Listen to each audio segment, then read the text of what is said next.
Una vez definido lo que es un sector de incendio, lo que es compartimentar y lo que son los grados de comportamiento ante el fuego de los materiales de construcción, la resistencia y la reacción al fuego, podemos pasar a abordar cómo sectorizar o cómo compartimentar un determinado edificio o establecimiento. Y ello se hace mediante tres pasos. En primer lugar, hay que identificar lo que antes hemos comentado, que son esos locales y zonas de riesgo especial. Luego pasaremos a cómo establecer sectores de incendio y luego, por último, analizar los elementos de propagación vertical que pueden ser susceptibles de propagar el incendio. En cuanto a los locales y zonas de riesgo especial, hay una clasificación que se hace en la tabla 2.1 del DBSI, de la sección primera del DBSI, que los clasifica en locales de riesgo alto, de riesgo medio y de riesgo bajo. Y hay unas condiciones generales y hay unas condiciones particulares. Todo esto, repito, se ve en la tabla 2.1 del DB6. Aquí en esta tabla se ve cómo clasificar los locales y zonas de riesgo especial integrados en edificios en función de determinados criterios, o bien de superficie construida, o bien de volumen construida, o bien de potencia instalada, etcétera, etcétera, que pueden tener cada uno de ellos. Y se trata simplemente de ir analizando si en nuestro edificio existe alguno de estos locales, ver si supera los límites o no, o si está incluido dentro de los límites que en ellos, que en la tabla se indican, y proceder a su clasificación como local de riesgo bajo, local de riesgo medio o local de riesgo alto. Hay, como decía, unas determinadas condiciones generales y luego hay una serie de condiciones particulares en cuanto a los usos, residencial, vivienda, hospitalario, administrativo, etc.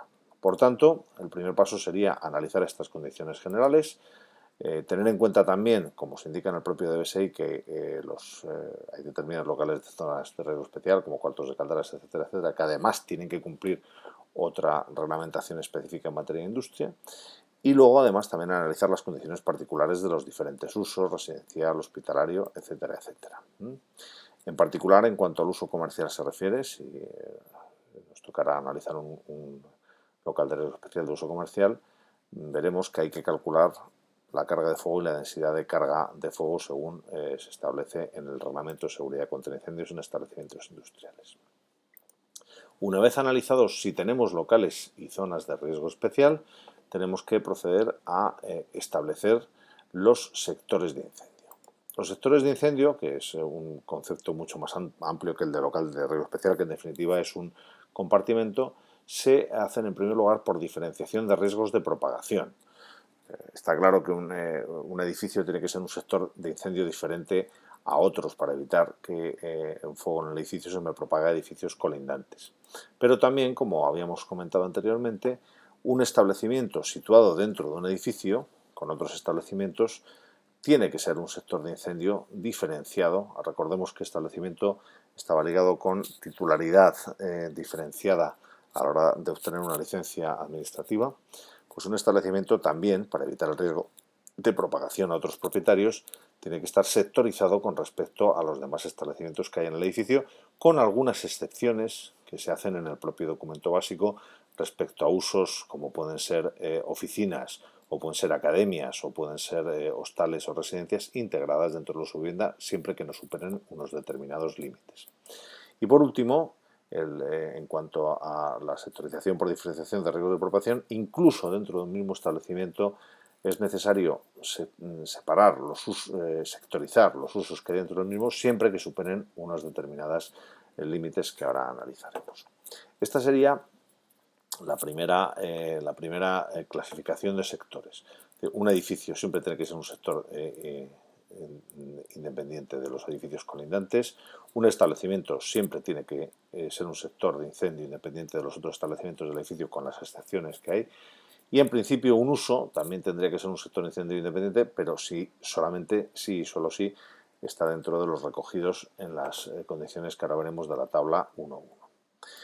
Y también, incluso dentro de un mismo establecimiento, dentro de un mismo uso, se hacen sectorizaciones por limitación de espacios dentro de cada uso. En general, esta sectorización viene a ser de unos 2.500 metros cuadrados, es decir, aunque tengamos el mismo uso en un edificio, mismo uso administrativo, pues no pueden los sectores superar 2.500 metros cuadrados.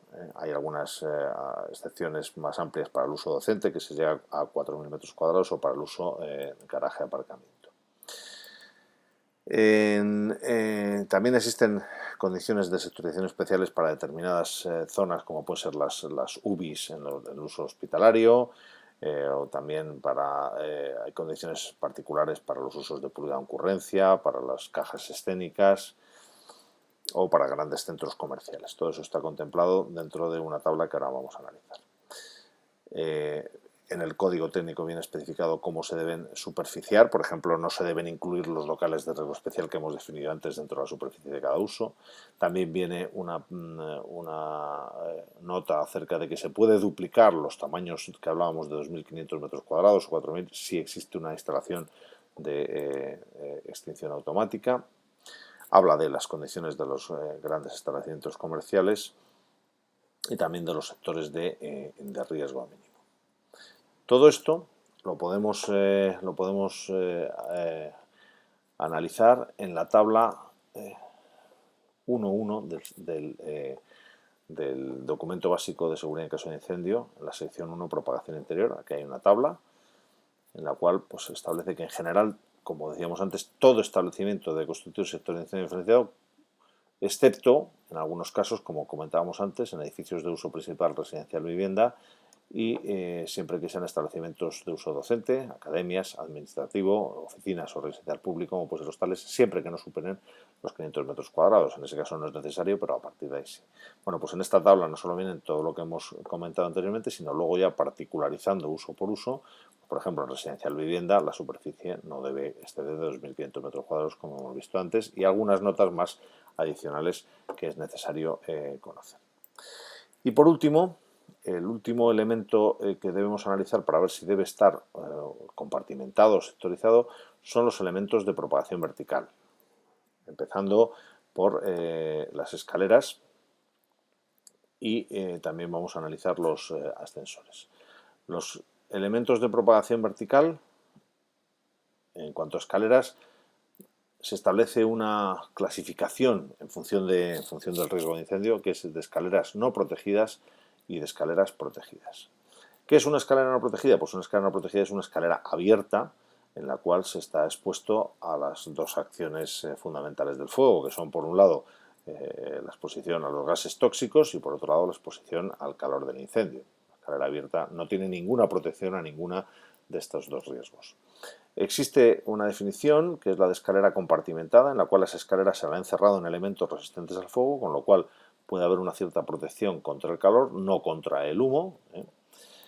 Y luego estaría la definición de escalera protegida. Una escalera protegida es la que, además de estar encerrada dentro de elementos resistentes al fuego, tiene una ventilación para evitar el riesgo frente a los gases tóxicos, bien una ventilación natural mediante ventanas, bien mediante rejillas y conductos, o bien mediante sobrepresión.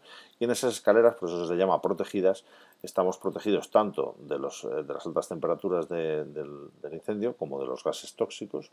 Y por último, se habla de las escaleras especialmente protegidas. Las escaleras especialmente protegidas son un caso de escalera protegida en la cual además se les interpone un elemento que se llama vestíbulo de independencia, con lo cual se consigue una doble protección frente tanto al fuego como a los gases tóxicos. Esto sería en cuanto a las escaleras. Las condiciones de cuándo una escalera tiene que ser protegida o cuándo no lo tiene que ser la tenemos en la sección 3, en la tabla número 5.1. En esta tabla podemos encontrar, en función de los usos, cuándo una escalera y de la altura de evacuación tiene que ser o no tiene que ser protegida, especialmente protegida o protegida. Aquí lo tendríamos, por ejemplo, pues en un uso como el que vamos a ver en nuestro ejemplo, que es un uso administrativo, pues solamente o pueden ser no protegidas las escaleras siempre que tengan una altura de evacuación inferior a 14 metros.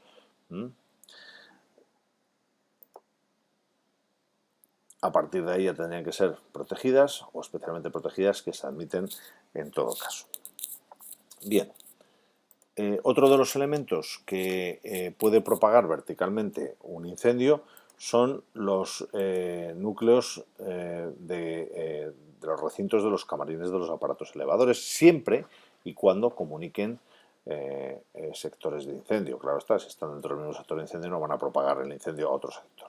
Pues siempre y cuando un recinto por donde discurran los camarines de los ascensores comunique sector de incendio, también va a tener que tener un determinado grado de resistencia al fuego, que está indicado aquí en la sección 1, en la primera parte. Las escaleras y ascensores que comuniquen sectores de incendio, aquí está especificado. Y también hay que tener en cuenta los posibles espacios ocultos y el caso de fachadas ventiladas en sectores de incendio que tienen que tener elementos resistentes al fuego y su correspondiente grado de protección.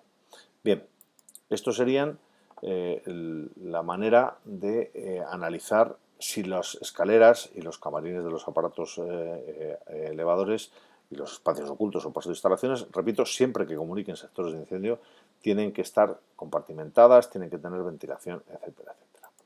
Pues estos tres pasos, establecer qué locales y zonas de riesgo especial tenemos y cómo tenemos que compartimentarla, establecer los sectores de incendio en el edificio y los elementos de propagación vertical, escaleras y ascensores, serían el primer análisis que tenemos que hacer en nuestro edificio.